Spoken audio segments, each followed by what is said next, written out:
अगर तुम आम का बीज बोओगे तो तुम्हें आम ही मिलेगा, अगर तुम नींबू का बीज बोओगे तो खट्टा नींबू ही मिलेगा। वैसे ही अच्छे कर्म मीठे फल देते हैं और बुरे कर्म कड़वे फल। बच्चों ने गोपाल चाचा की बातें ध्यान से सुनी। उनके नन्हे मन में ये बात बैठ गई कि आज नहीं तो कल फल सबको मिलता है। उन्होंने समझ लिया कि कड़ोरी लाल अंकल को भी उनके कर्मों का फल जरूर मिलेगा। उनकी उदासी थोड़ी कम हुई और उनके चेहरे पर फिर से मुस्कान आ गई। वे जानते थे कि गोपाल चाचा की बातें हमेशा सच होती हैं।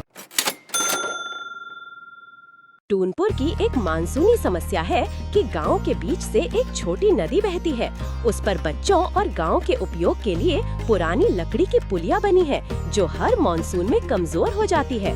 इस साल भी भारी बारिश हुई और पुलिया के कुछ खंभे बह गए। बच्चों का स्कूल और गांव वालों खेती के लिए दूसरे छोर पर जाने के लिए दूसरे गांव से चक्कर काटते हुए जाना पड़ता है, जो बहुत कठिन मार्ग है। गोपाल चाचा ने देखा कि सब परेशान हैं। उन्होंने गांव वालों और बच्चों को इकट्ठा किया।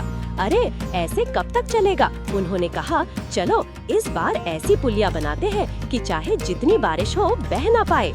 और फिर शुरू हुआ पुल बनाने का महाअभियान। गांव वाले बड़े बड़े बांस और मजबूत लकड़ियां लेकर आए। राजू और मंकू ने छोटे छोटे पत्थर इकट्ठे किए। ऋतिक ने रस्सी पकड़ी और रीना और पिंकी ने काम में लगे सभी लोगों को समय समय पर पानी और नाश्ता कराया। उनकी इस सेवा से सभी लोगों ने प्रसन्न होकर मेहनत से काम को अंजाम दिया। सब ने मिलकर पसीना बहाया।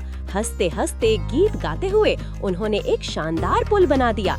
ऐसा पुल जो बांस और लकड़ी के खंभों से बना था और बहुत मजबूत था। कड़ोरी लाल जी अपनी छत से ये सब देख रहे थे। उन्हें गांव वालों की ये एकता और खुशी जहर लग रही थी। बना लिया पुल, उन्होंने बुदबुदाया। अब मैं इन्हें मजा चखाऊंगा। उनके दिमाग में एक शैतानी योजना चल रही थी। जैसे ही पुल बनकर तैयार हुआ और गांव वाले खुशी मना रहे थे, कड़ोरी लाल जी अपनी खटारा मोटरसाइकिल पर सवार होकर आ गए। उनका इरादा था कि वे अपनी मोटरसाइकिल तेजी से पुल पर चलाकर उसे तोड़ देंगे, ताकि गांव वाले उसका लाभ न उठा सके। ये सोचकर ही उनके चेहरे पर एक कुटिल मुस्कान आ गई।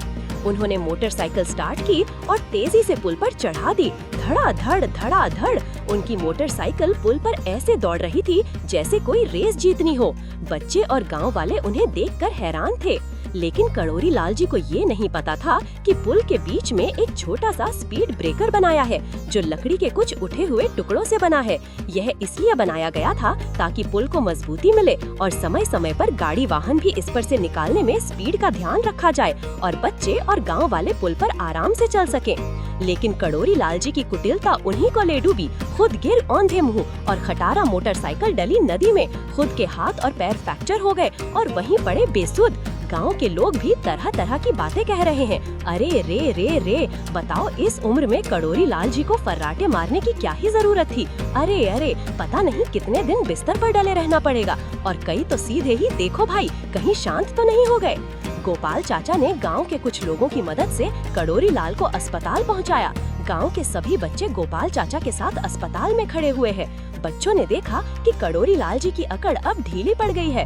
राजू, मंकू, ऋतिक, रीना और पिंकी ने भी सांत्वना दी और मासूमियत से कहने लगे, चाचा आपकी मोटरसाइकिल हम लोगों ने नबी से निकाल आपके घर पर टिका दी है। कड़ोरी लाल जी शांत मन से मुस्कुरा दिए। कड़ोरी लाल जी बच्चों की बातें सुनकर धीरे धीरे शर्मिंदगी से लाल हो गए। उनके मन में अपने बुरे कर्मों का पछतावा हो रहा था।